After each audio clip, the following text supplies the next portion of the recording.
I'm really excited about this episode because today we have a guest that I have not seen in what we determined has been approximately 11 years.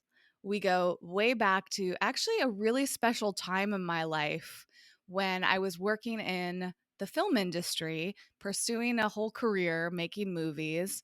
And I went to the Cannes Film Festival for my second time.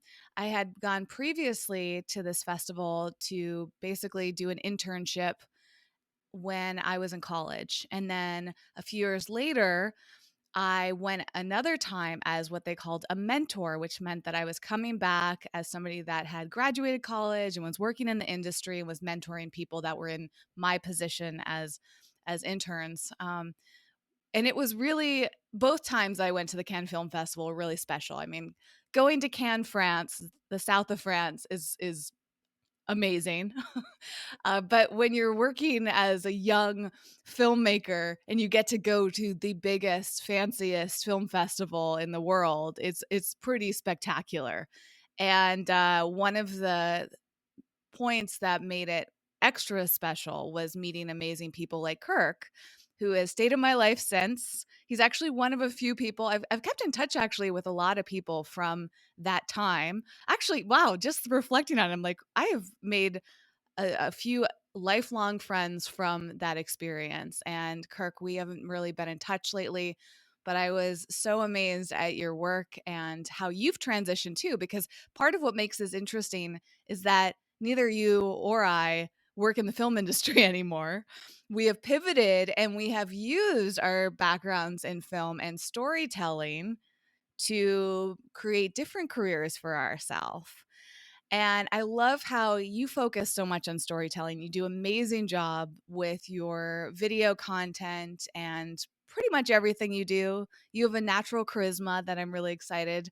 And for the listener, I encourage you to check out the video version of this podcast because, you know, when somebody has charisma, it's nice to watch them, not just listen to them. So we will link to that in the show notes at wellevatr.com, which is spelled WELLEVATR.com, along with anything else we mentioned today, as well as the full transcript. If there's any amazing quotes coming out of Kirk's mouth, which I imagine there will be.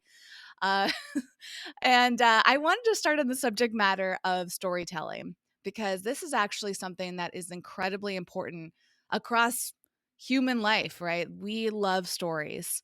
And it's also something that comes up a lot for people that are creating online content, which I know is part of your specialty, Kirk. And I think it's a subject matter that can be really, really helpful and insightful to learn how to tell a good story.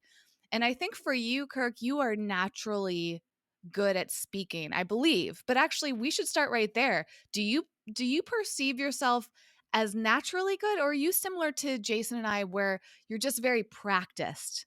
Because a lot of people will look at someone like Jason, who I also think has a lot of charisma, and they think like, oh, he's naturally gifted. I believe that's true for both of you. But both of you have also had a lot of practice. So I'd love to know, how do you feel like you became a good storyteller? And this same question could go to you, Jason. So I hope that you jump in as well. Oh, it's an interesting question. It's I I don't know the answer to that really. As far as speaking, my father was a speechwriter. Uh, Good diction and the way you said things. If I came home and said I got a good grade, I'd have been like ridiculed. He's like, you what? You got? You received? You have? You were awarded? Like you didn't got a grade. So yeah, my father, journalist, professional speechwriter, professional. So that was a little bit of my childhood rebuking, if you will. Love you, Dad, if you're listening. I want to pause you there for a second because I mean, that's Yeah. amazing. Jason and I are really passionate about conscious Yeah. languaging. And honestly, Jason is cracking up. So for anyone who's just listening to the audio, again, please come watch the YouTube video version of this so you can see the behind the scenes happening here. But I wanted to pause you there, Kirk, because I think that is like one of the best things a parent can do for us because I didn't quite have it as intense as you did, but there were moments in my childhood where people corrected the way that I spoke that have impacted my entire life. And I'm so grateful for that. Now I want to know why Jason's laughing before we get back to your story, Kirk. I just I have been accused over the course of my life for being the language police. And so the reflection of your father, Kirk, of stressing diction and stressing correct usage of grammar and him taking you to task, I have to laugh because I've been accused of the same thing. And my girlfriend Laura will take me to task because she's so wonderful as a communicator that I'll slip up sometimes and she'll take the piss out of me for it. And so I laugh because I do it to people and I still have it done to me. And I secretly love it. I secretly love when people do it to me. Well, this also makes me curious, Kirk. Is this showing up for you as a father? Are you encouraging your children the same way, or are you purposefully not? Because it sounds like maybe you didn't like it as a kid. So I'm doing the antithesis of it, where I will do things that are intentionally incorrect but sound funny. Like I do the good speaking. Um, like I will give them. So I will do the same thing. Like if they say, me and my friend, I will say, it's my friend and I. Like that one's more reflexive than anything else. Like that one I hate myself for, but it like it's like yeah, my friends and I. Like let's speak right. But but no, I a big part of storytelling, and this is a big thing that I've learned, is that channel matters and language matters and wording matters. And so there are a lot of times that speaking good is not right. Is that you need to speak in a language that will be received by the audience.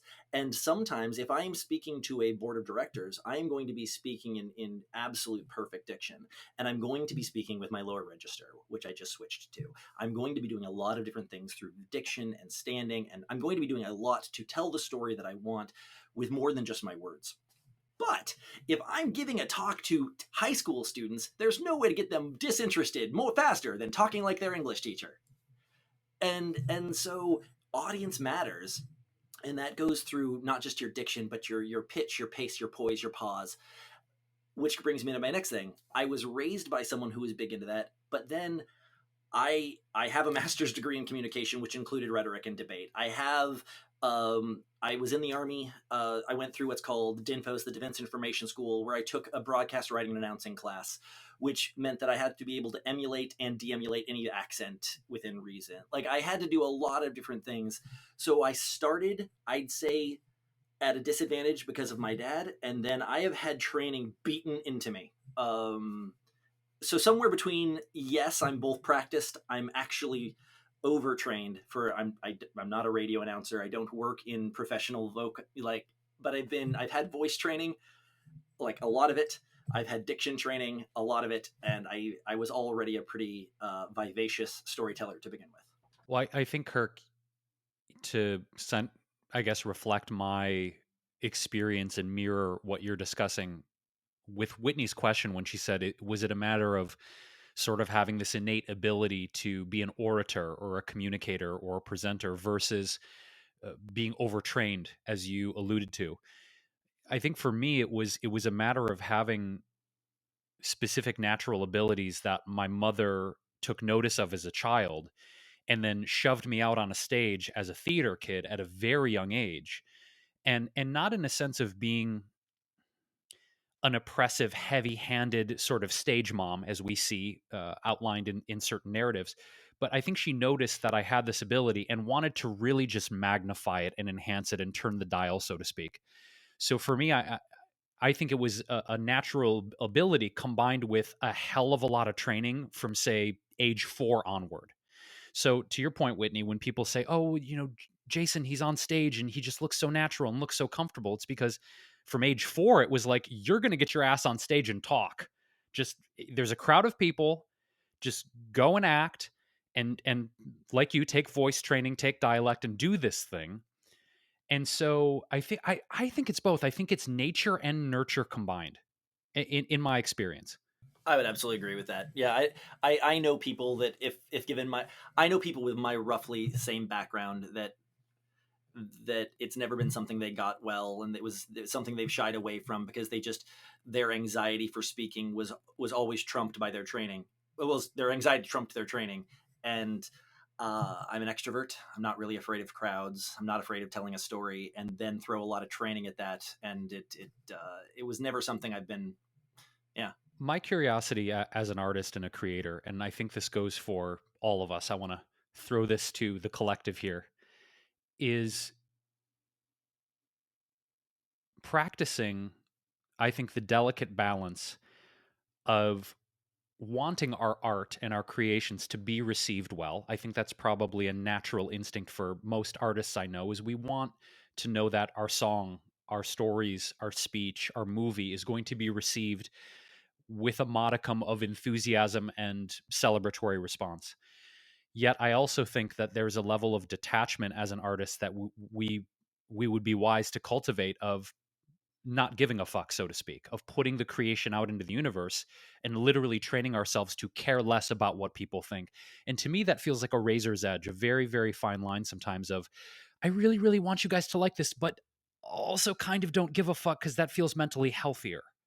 So I'm curious for Kirk and Whitney, and I'll chime in too. What's the relationship to that? I want my art to be received well. I also need to train myself to, on some level, not give a fuck about what you think. So I think that Gary Vee is drastically over quoted, but this is one of those quotes of his that I just really love, and he says in one of his things that when someone says, your stuff sucks, I hate you, and someone says, oh my gosh, I love you, you've changed my life, he holds on to both of those with the exact equal amount of zero. He's like, I don't care that I've helped you. I'm happy for you, but I don't care. And you think my stuff sucks? I don't care. Like, and I will say that I wish I could say, and that's how I try to look at. No, I am the exact opposite. I when someone tells me they like my work, it means the world to me. And when someone tells me they think I'm a talentless, I am in like the that hits me way harder than it should.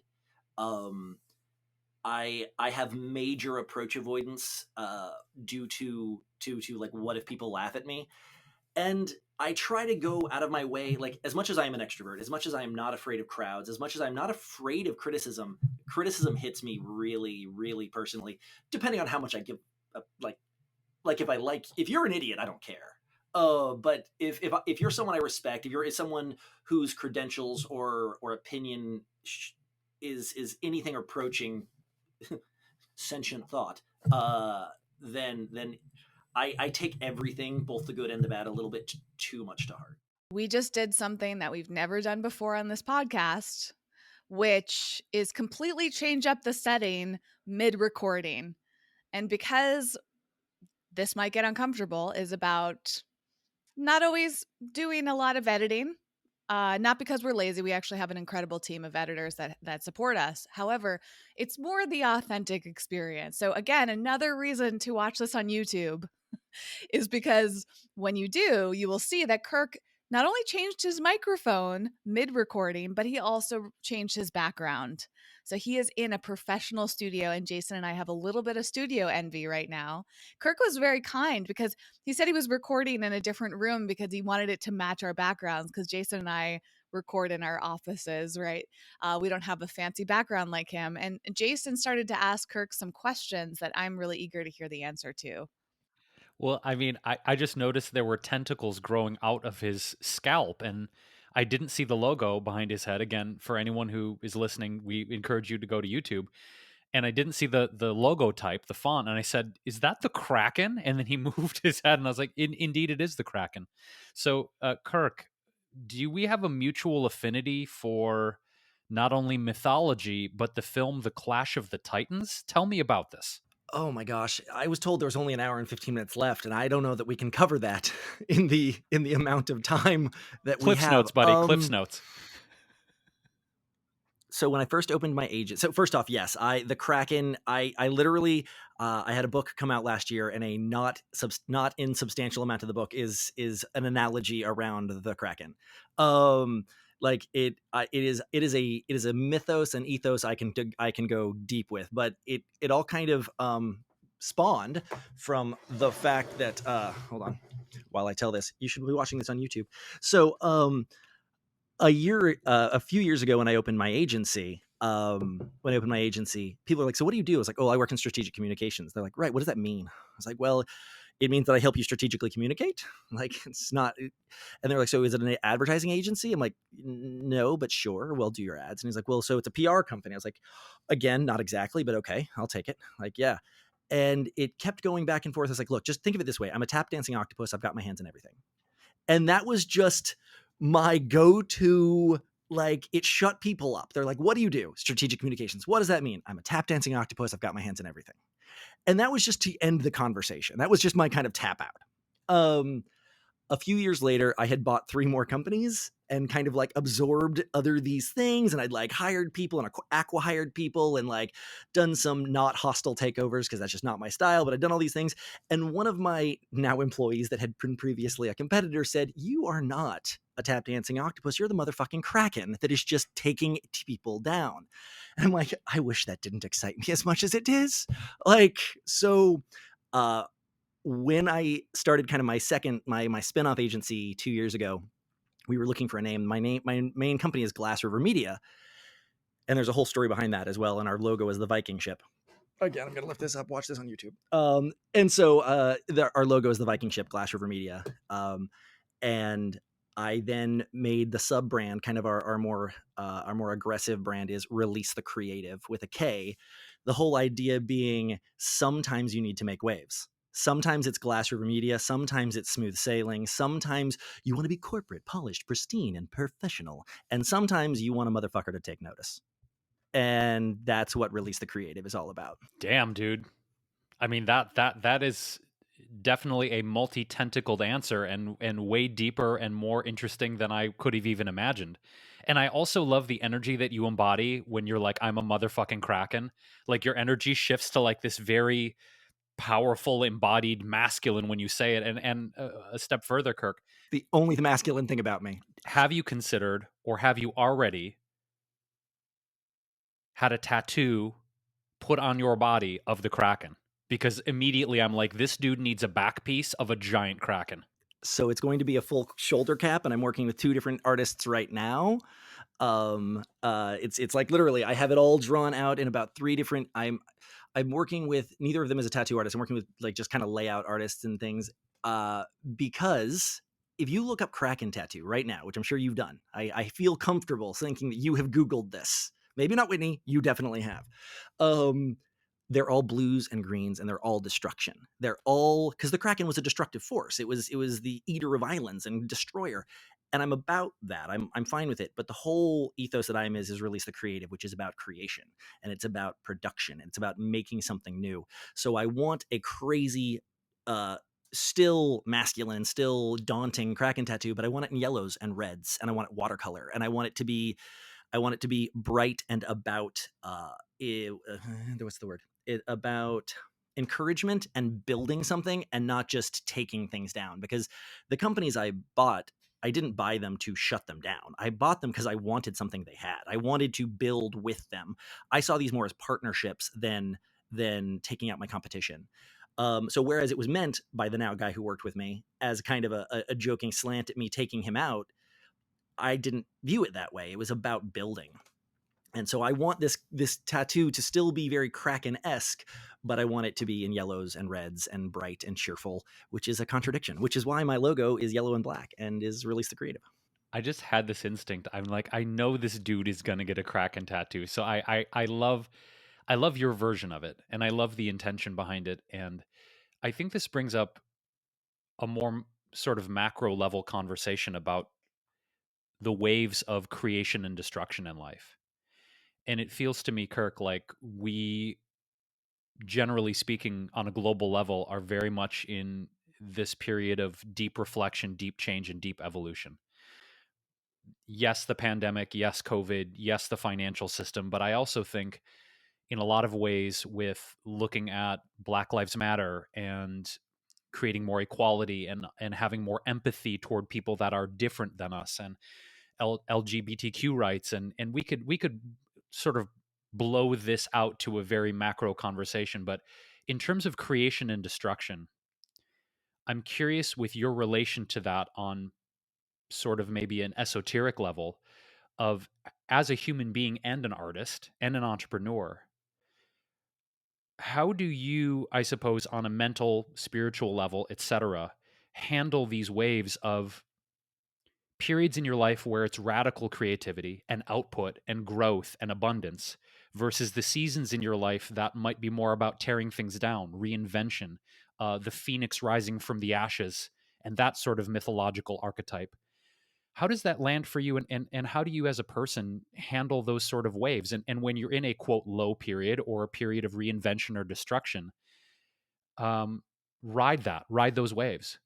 So actually, I mean, this is genuinely not intended to be self-promotional, but I wanted to go back slightly into the Glass River Media and where that came from. Because Release the Creative was meant to be a spinoff of that, but Glass River Media was intended to be a joke that was intentionally that no one was going to get it. Like, we wanted people to not think it too far.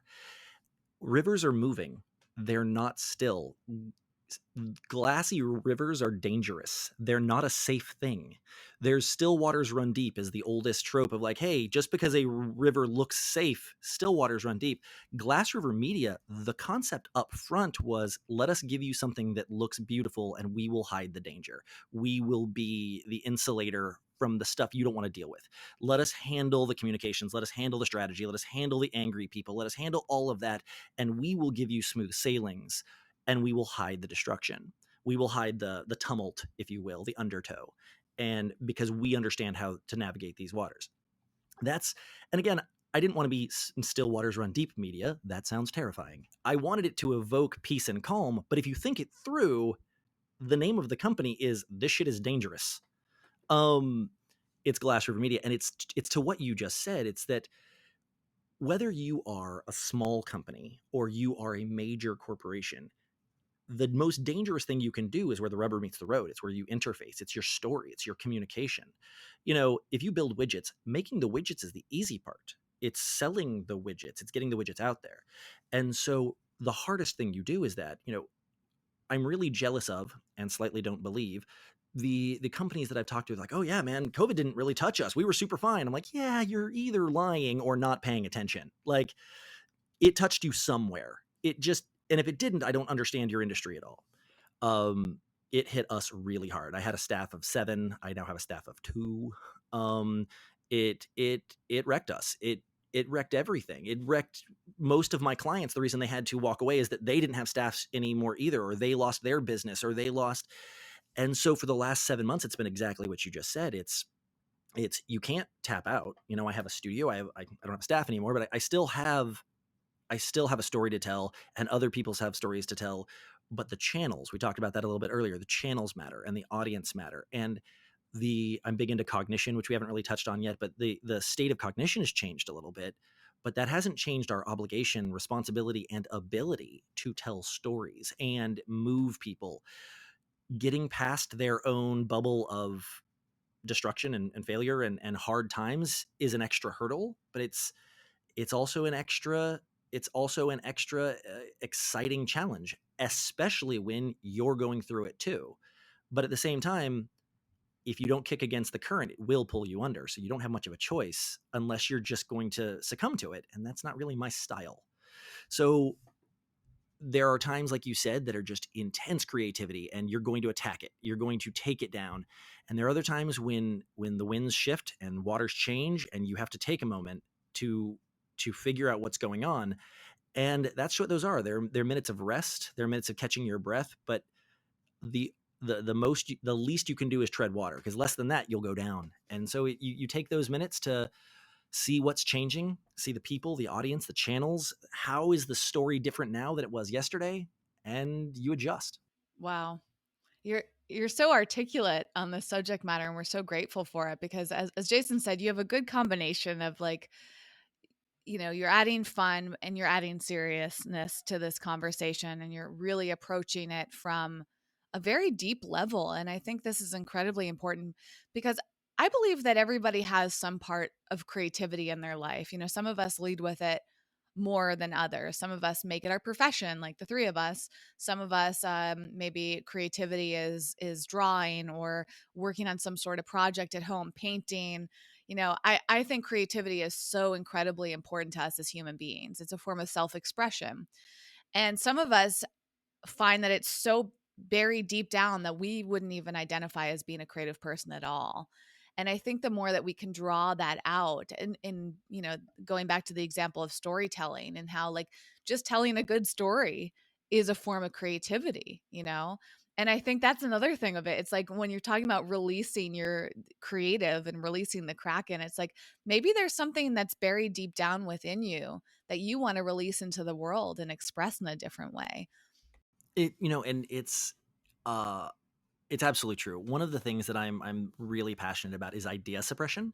And that's, anyone who's worked in the corporate world for more than about 15 minutes has been at a board table where someone says like, ooh, what if we shut up, Steve? Not now.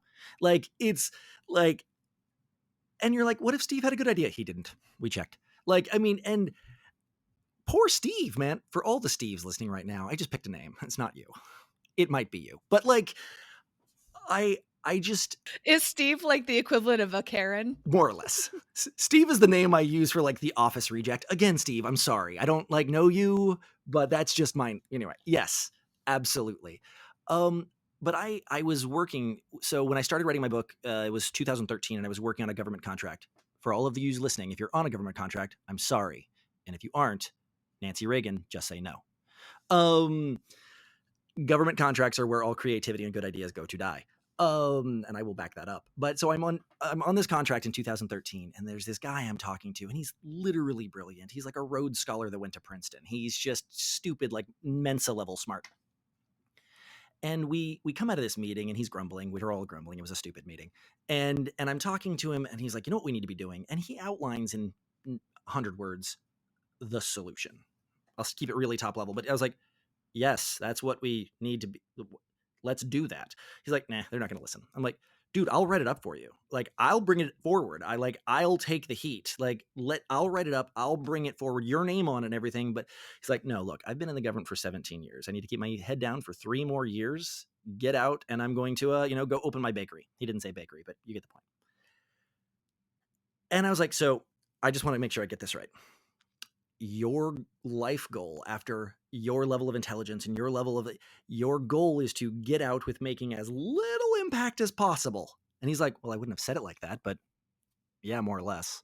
Like, I'm tired of being told by people that don't know what I'm talking about that my idea is wrong when they didn't let me finish it. Like, they didn't let me explain, they didn't let me explore it.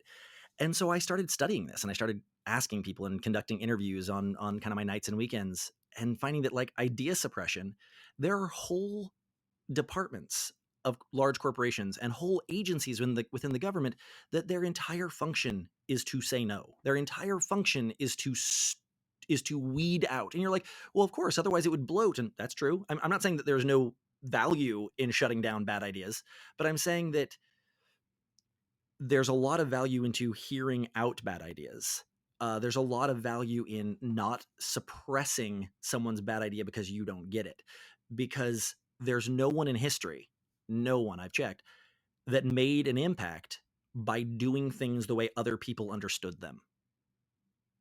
Every person you can name, from Socrates to Edison, everyone you can name them because they said something that didn't fit the wavelength of the people at the time. So standing out means you're doing something very, very good or very, very bad. And we'll figure out which later. There's so much to crack open from this incredible nugget you just dropped, Kirk, in the sense that I think we can blow this out because you brought up the government, of looking at ways of governing our nation or on a state level, from financial system to taxes to corporate bailouts to UBI to welfare. I mean, we could look at so many permutations of this conversation.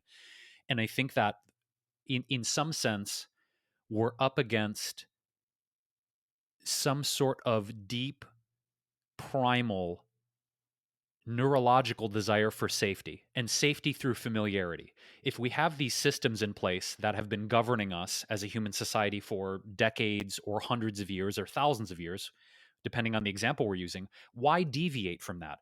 We're safe, we're okay. And of course, this is a very one-pointed, sometimes narcissistic, egotistical point of view of like, well, I'm safe and I have food and my kids are safe and everything's, what do you mean something's wrong?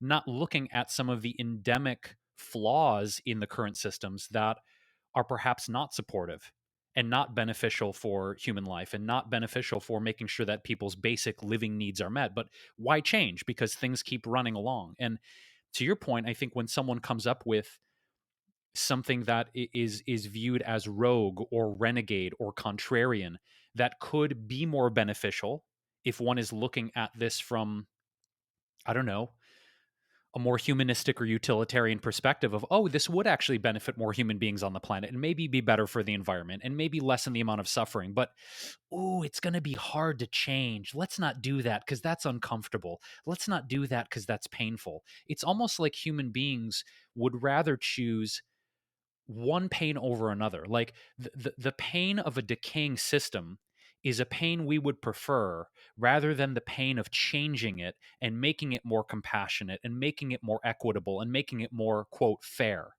And so what you're saying is so brilliant because I feel like this is almost like it's almost like a virus mentally that plagues humanity. Let's just say safe. Let's just stay safe and familiar because the thing over there that we don't know yet is scary. Even though it might be better, let's not go there. And holy shit, the amount, the lack of progress through this mentality. Like I'm getting fired up and frustrated because I feel like this just infects this mental virus infects so much of human existence. So first, again, I work in marketing and I'm the least self-promotional individual ever, but you just basically described my book. It's called The Very Best Bad Idea, available everywhere. It's, yes. And I can actually, I break down a lot of the why, what that virus is. Think about this for a second. How many people do you know that are afraid of spiders? Real question. Pretty much everyone. Right. How many people do you know are afraid of household dogs?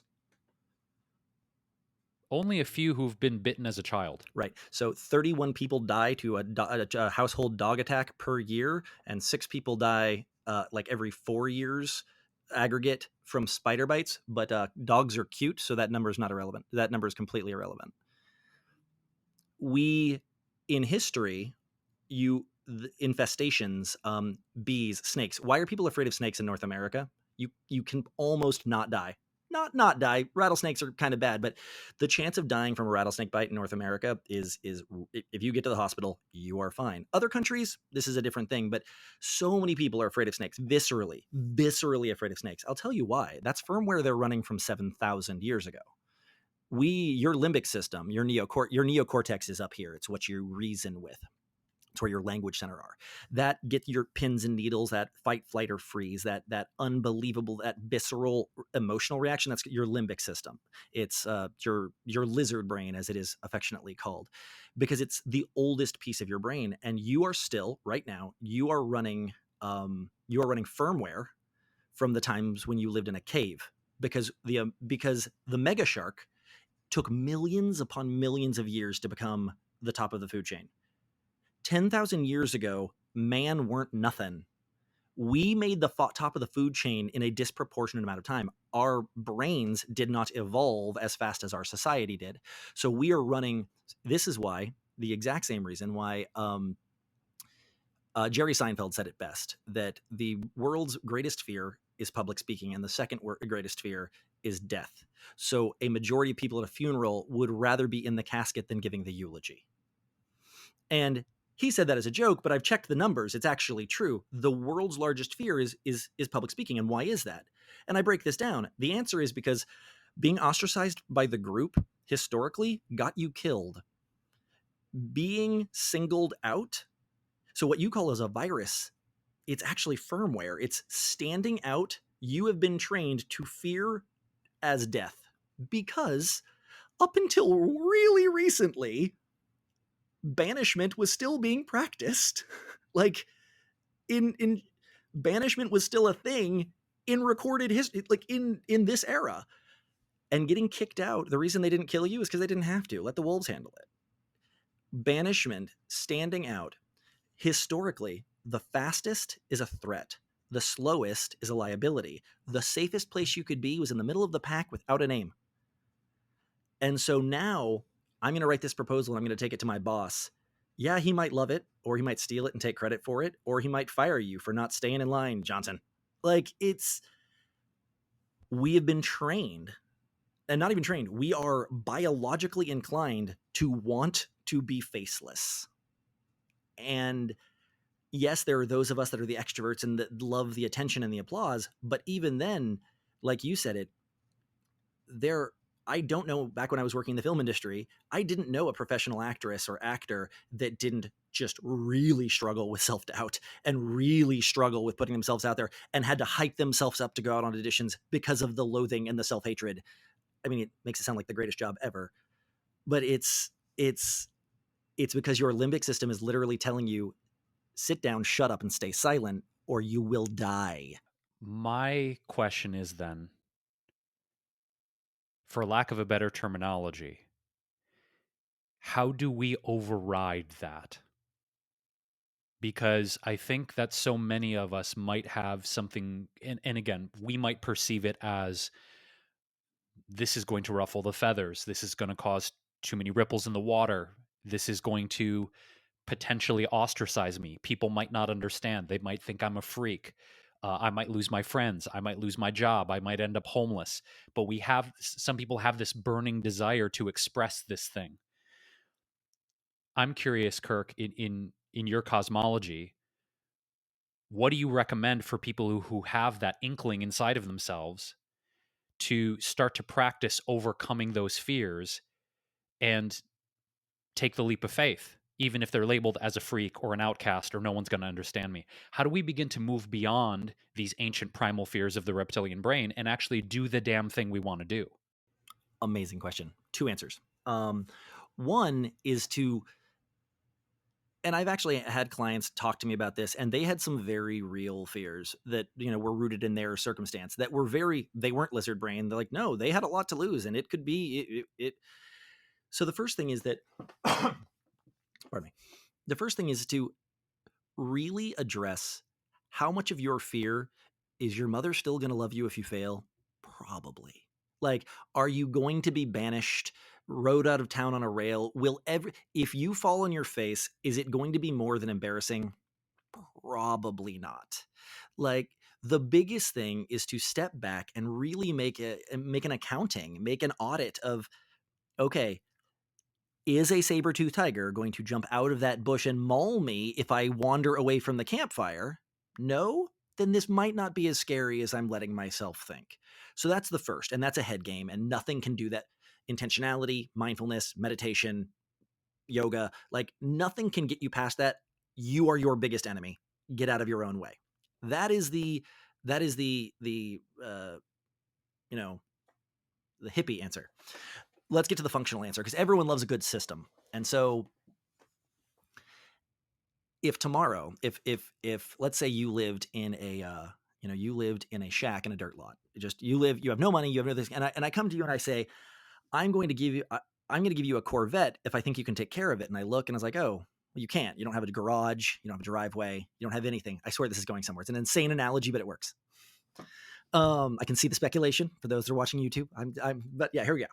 I'm going to give you your dream car. Oh, you have nowhere to take care of that. And so that day you go out and you get a broom and you sweep out a part of your dirt lot and you get a stick and you draw the driveway. We're like, this is the driveway. And how much did that cost? Nothing. Over the next few days, you pick up rocks and you now make a driveway you line it and you make it pretty. And then a few days later, you find prettier rocks and then you replace them. And then you get sticks and logs and stones and mud. And over the course of a year or two, slowly, zero impact, little bets.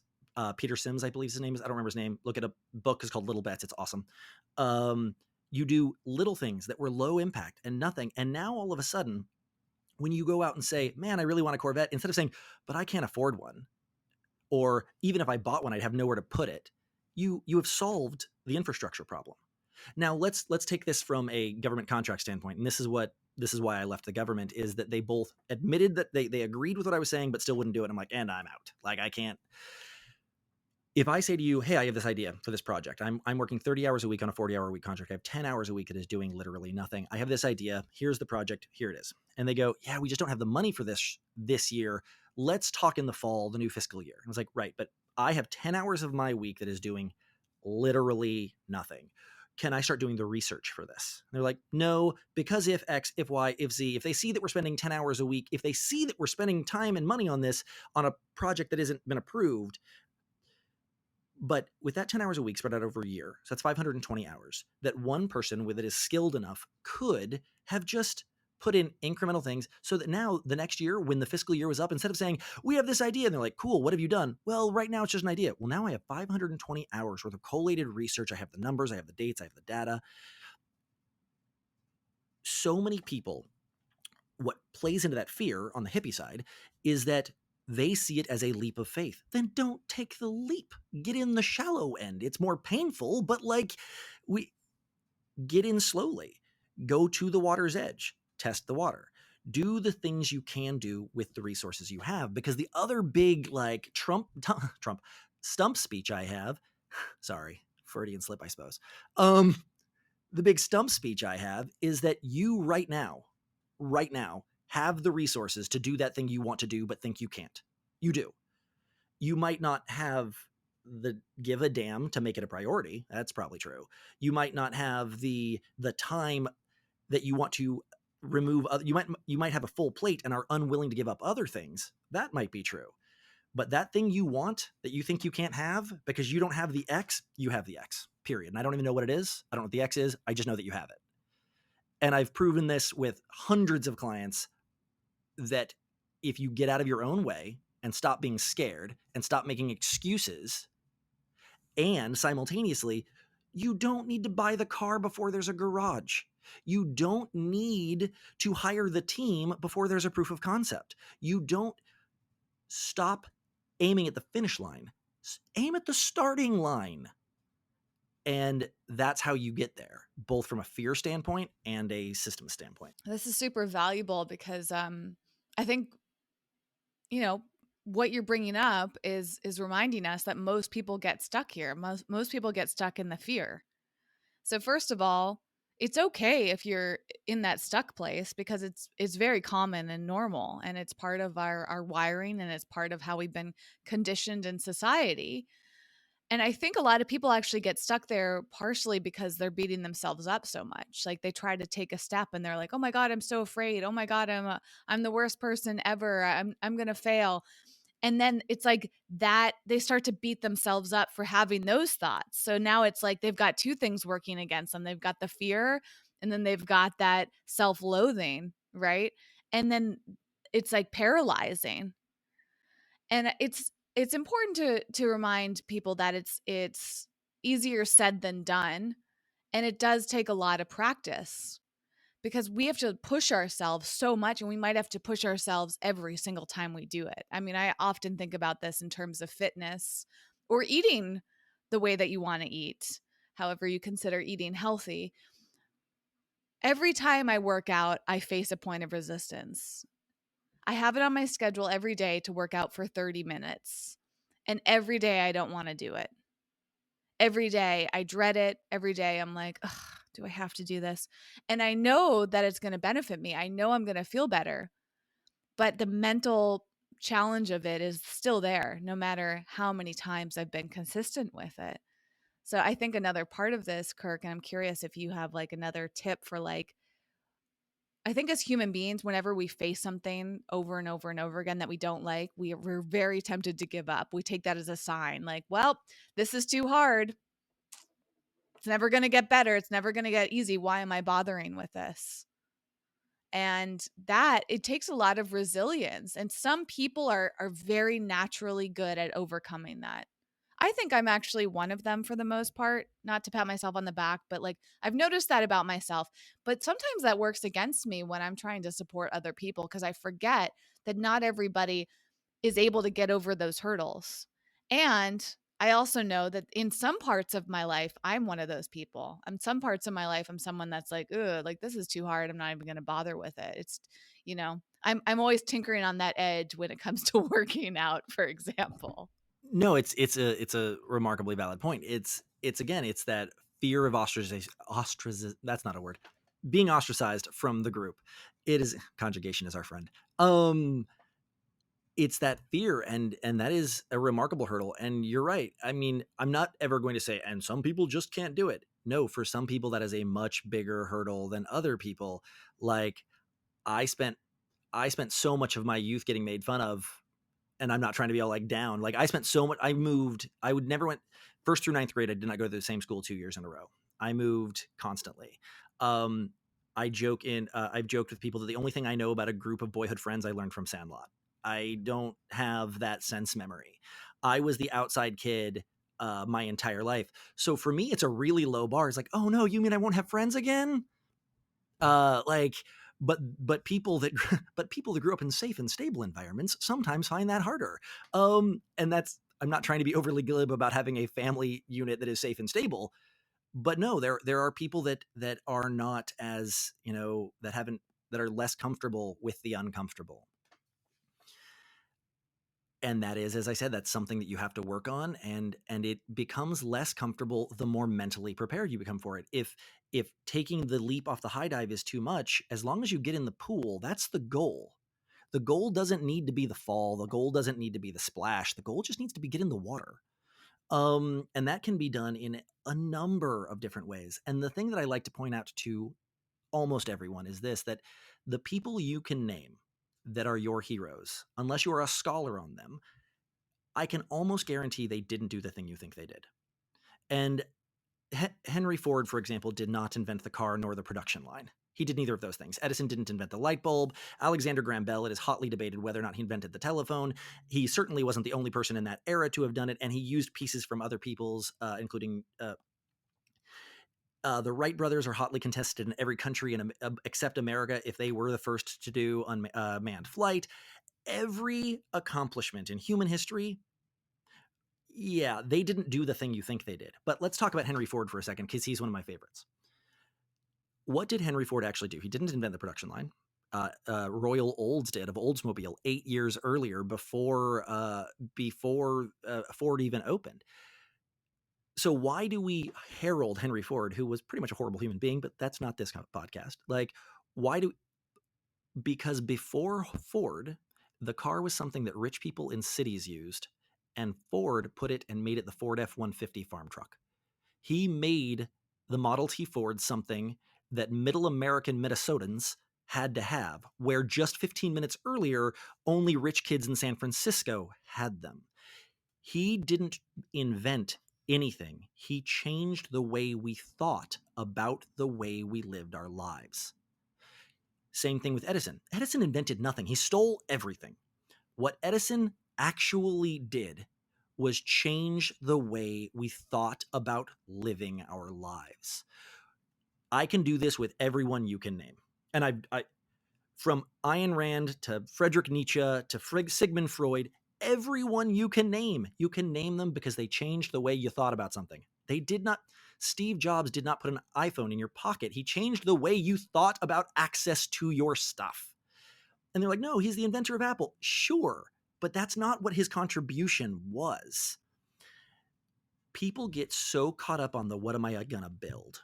What am I gonna, when I'm done with this, what will I put on a velvet pillow and say, I built that?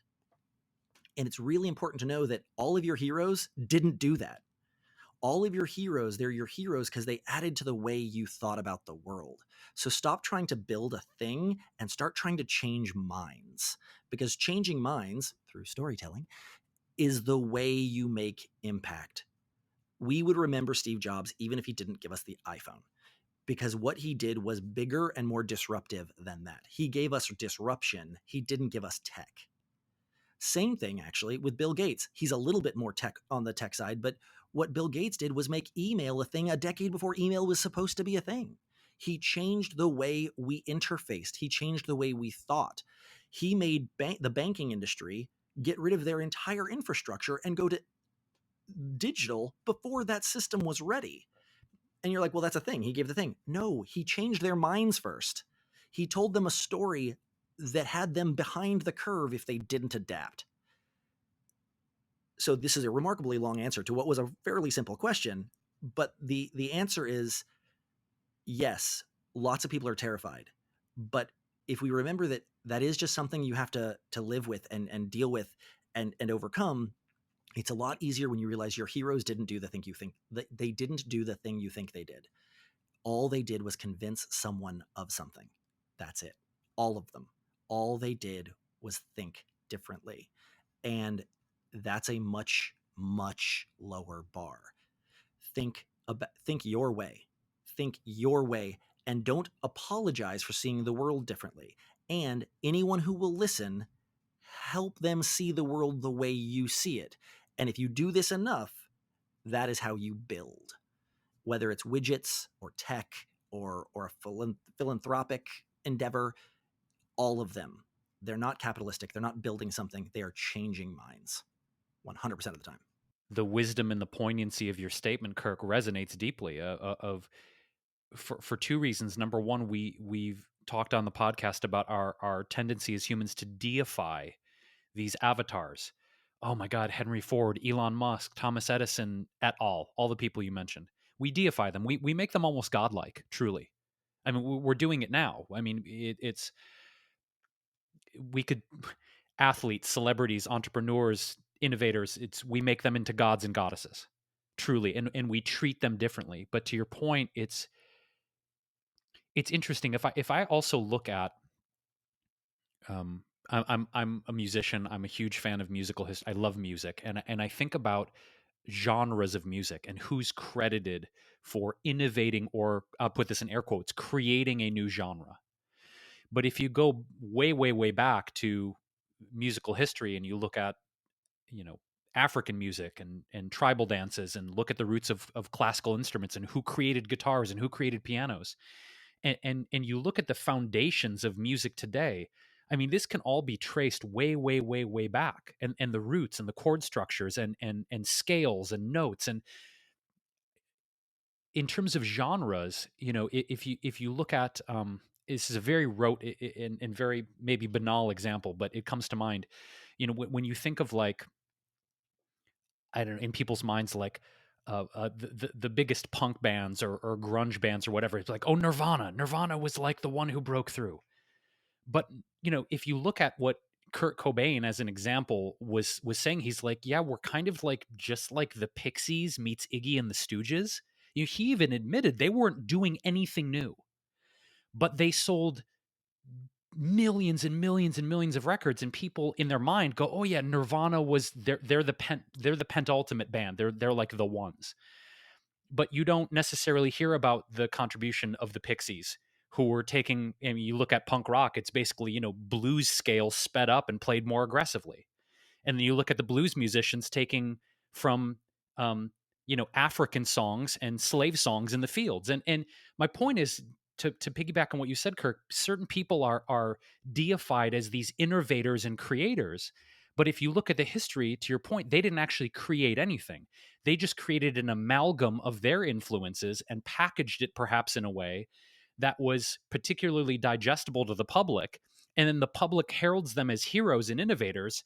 And you're like, but they didn't actually invent anything. They kind of just stole from a bunch of people. And it's not to throw them under the bus. I mean, there's this book. Who was it? I can't remember the name of the author of Steal Like an Artist. And his whole proportion was like, most artists are just creating an amalgam of all their influences anyway, and there's no creation from scratch, so to speak, which is an interesting thing, because I think that a lot of artists will berate themselves and be cruel to themselves of like, I'm not innovative enough. I'm not actually doing anything new. But to your point, to be, quote, successful, you don't need to make anything from scratch or new, so to speak. So why do we, I guess, as creatives or artists, sometimes some of us obsess over being, quote, innovative? And what the fuck is that about? Why do we need to be innovative, so to speak? The brain has a really hard time holding on to intangibles. If I explained to you that it's way easier for me to say that, oh, well, Henry Ford invented the car. First off, in no way is that even almost true. Like, not even kind of. But if I wanted to tell you that he invented the concept of the car as a work vehicle for the working class, well, that's way more words and harder to codify, harder to understand. And so I go, oh yeah, he invented building things for cheaper.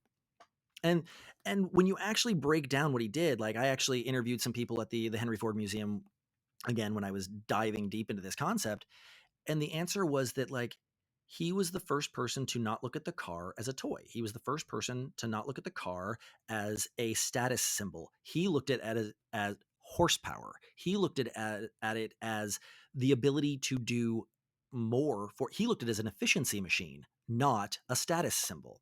So what did he invent? Nothing. What did he do? He changed human thought. And so why do we conflate invention and innovation? Because innovation takes 2 paragraphs to explain, and invention I can hand you.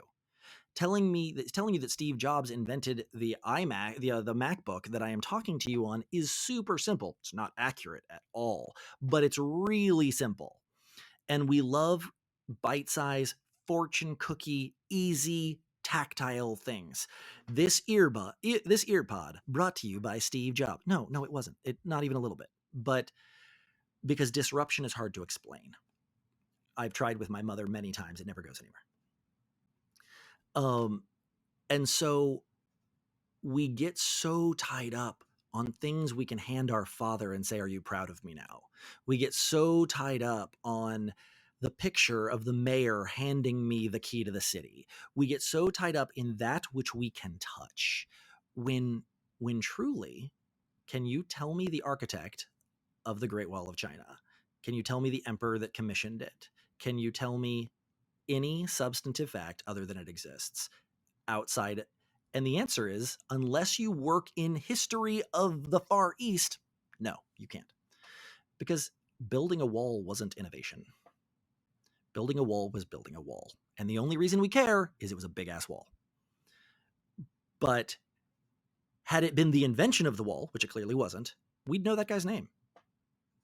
Because Socrates. What did Socrates invent? Nothing. What did Socrates write down? Nothing. If Plato wasn't walking around him with like a notepad, everything, we'd have lost Socrates entirely. He wrote down nothing of his own.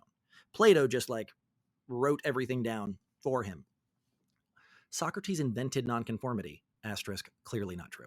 But like he invented thinking outside of society. Plato invented democracy and the republic. Aristotle invented science, not in so much as that he invented science. He was the first person to explain that 2 + 2 = 4 is different than plants need sunlight. He was like, one of those we'll call math and one of those we'll call botany. He's the one who drew, like literally thinking outside the box wasn't possible before Aristotle because there was no box.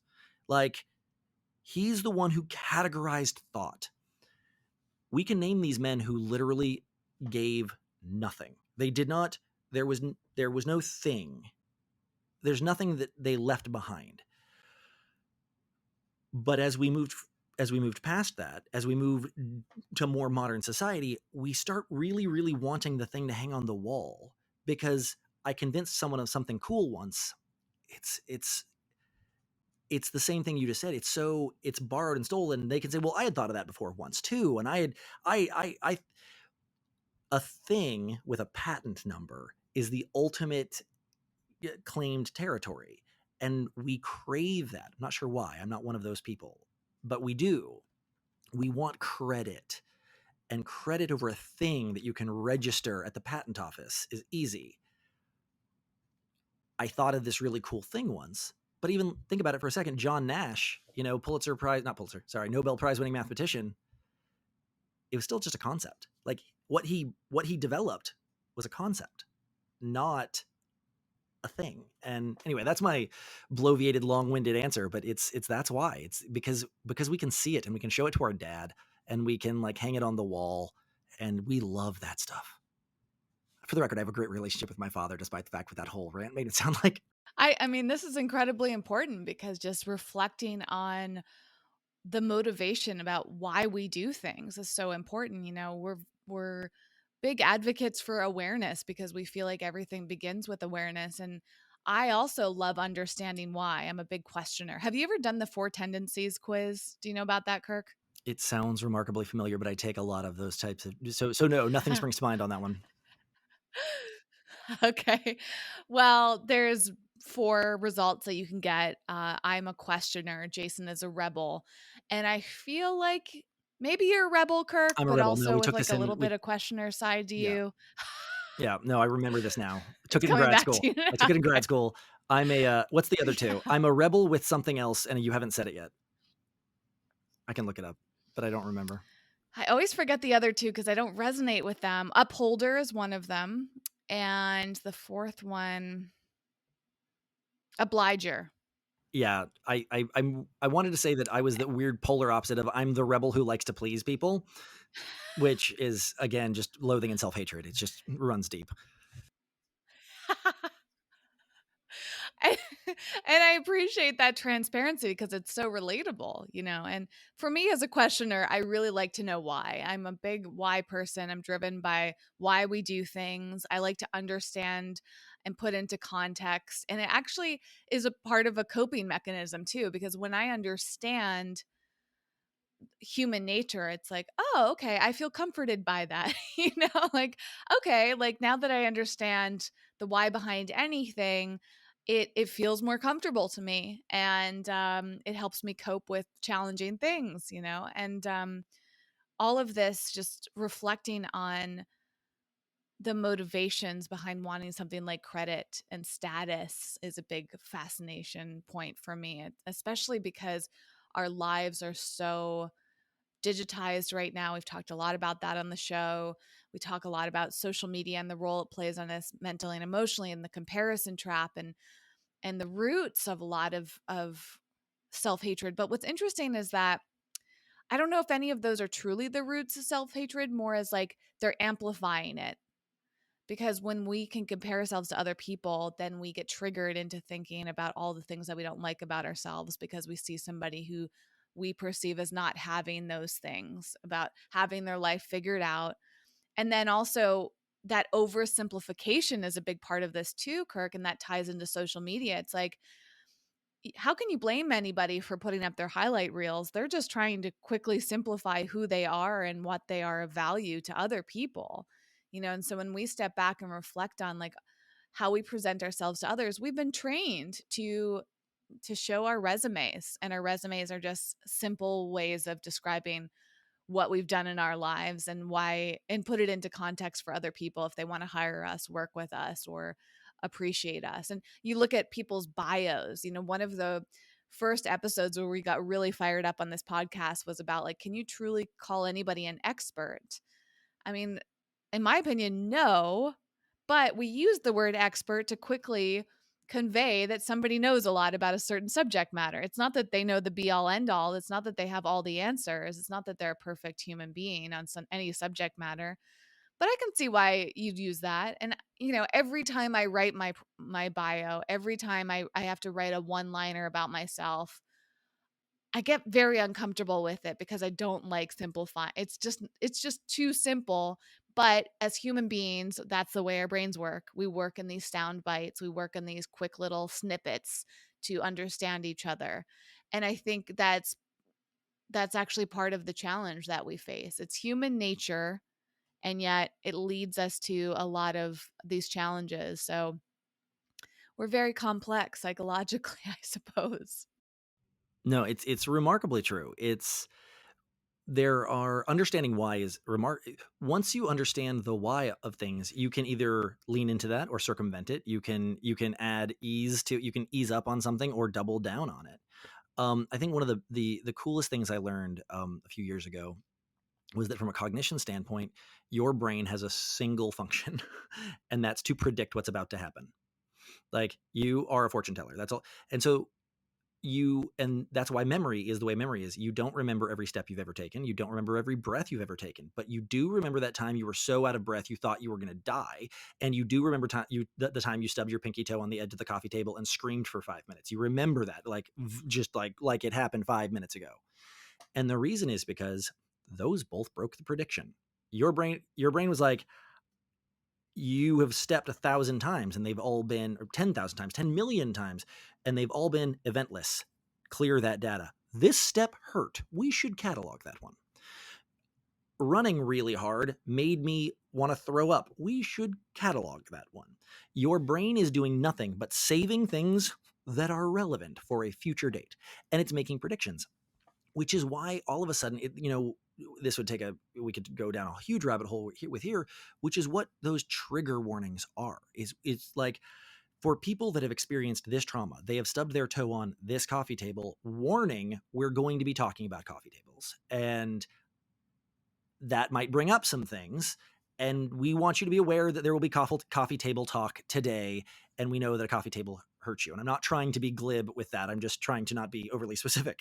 Like, there's so much levels of trauma.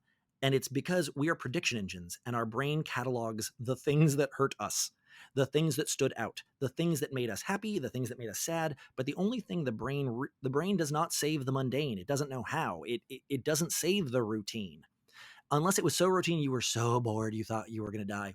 I didn't leave the house for 6 weeks. I was so bored. Okay, that's no longer mundane. That's noteworthy. But your brain only saves the noteworthy. Only. So when we get into these things like trigger warnings and past trauma, what we're talking about is that your brain kept this, and we're going to be talking about this, and that is going to potentially bring some things up. And it's good to know that's why our brain's doing it. It's your brain isn't trying to punish you. Like, people are like, I have a daughter that suffers from anxiety, and she will have like kind of meltdowns from it. And we've just had to kind of walk her through it. And you can't really logic out of a panic attack, but you also kind of can, where you're like, look, this is your body responding to a similar situation that is not happening right now. It's not happening right now. You are safe. You are loved. You hear all these affirmations. And why do affirmations work? Because from a cognitive standpoint, your lizard is at the wheel, and you can neocortex it away from the edge. You can talk it down, but you do that by reminding it that that prediction was wrong. You're just thinking about a coffee table. There is no coffee table in the room right now. And it's once you understand that that's why you have panic attacks and triggers and get upset, it makes it a lot easier, no matter what that trigger was. It makes it easier to walk yourself away from it, because you understand why your brain is freaking out. Your brain is a prediction engine, and it feeds on pattern interrupts. And when you see something that triggers a former pattern interrupt, it can bring that back up. And knowing that makes it a lot easier to handle that. I think, to reflect on what you said, Kirk, as I've talked a lot about my anxiety, and Whitney and I have talked about some of our mental and emotional health challenges. Not to be reductive or woo woo or hippie, although it might come off as that, is we hear a lot about being present. We hear that over and over again, and it's sort of parroted in different ways. And um, I think for me, in terms of dealing with trauma, what you brought up was the idea of, if I'm really sort of practicing being in the here and now, even though I can acknowledge I'm being triggered, even though I can acknowledge there's a past trauma being activated, if I look at, okay, in this moment, I acknowledge that I'm having anxiety or a panic attack or whatever it is, but the reality of the moment is I'm sitting at a computer, I'm speaking to two people, I'm safe, I'm housed, there's no immediate threat. And instead of trying to get myself out of this uncomfortable emotion and push it away and act like it's not happening, really have a tactile sensation of what is happening right now in this moment. And there are times when I'll even, be in the car in LA traffic and feel some anxiety or a certain uncomfortable emotion start to arise, or being triggered by another driver, which happens pretty often. And being like, okay, stop. What's real here? What's real right now? You're in a car, you have music playing, you have your water, you're safe, you didn't get in an accident. This person who triggered you is miles ahead now. For me, it's almost like a very tactile practice of being in the moment. Like, what is happening right now? And that's a way that I've found that I've been able to, proverbially speaking, reel myself in. Like, okay, dude, you're okay, and it's okay that you're feeling this, but it's not reflective of your current reality. And I just love the depth in which you explore this. I want to pick up a copy of your book. I kind of want to stalk you now. I feel like, Whitney, you've literally released the Kraken for me, Whitney, in that I'm getting a man crush on Kirk, and I'm going to stalk the shit out of him. That's what's happening now. I have one very quick final question. I'm putting you on the spot here. Okay. We talked Sure. about death a lot and fear of death. If you had to pick your epitaph, what would it be? So I already have my epitaph picked out, so that's easy. So I'm a big J.M. Barrie fan, writer of Peter Pan, and it is To Die Would Be an Awfully Great Adventure. Beautiful. Beautiful. For you, dear listener, if you want to man crush out on Kirk and stalk him as I will after this episode with love, lovingly stalk, you can find Sure. all of his resources, links to his book, everything that Kirk is about, including his company Release the Creative with a K. We'll have all those at wellevator.com. Our website is wellevatr.com. And we'll have all the goodies so you can do a deep dive on Kirk and his wonderful philosophy of life, his creative work. Everything will be there for you in our show notes. Just click on the podcast section and it will take you there. Kirk, this was absolutely delightful. One of my favorite episodes we've done so far, and you're an incredibly insightful, deep, loving, bright, entertaining human being. And I really mean it. Like, I'm so grateful to have connected with you, especially under these auspices. No, this was great. Good to see Whitney again. Again, it's been a decade. Great to meet you guys. Absolutely. You know where to find me. I look forward to us, collaborating on something in the future. We got to bring him into Clubhouse, Whitney. Me too. Well, He's then on let's get this man Clubhouse. in I a am on room Clubhouse. and just blow people's minds. I know. We're going to make it happen. Awesome. So stay tuned for the listener. Check out the YouTube video. And I can't wait for what you do next, Kirk, and what we do next together, especially in Clubhouse. I think that'd be amazing. Cool stuff. All right. Thank you, everyone. Thank you, guys.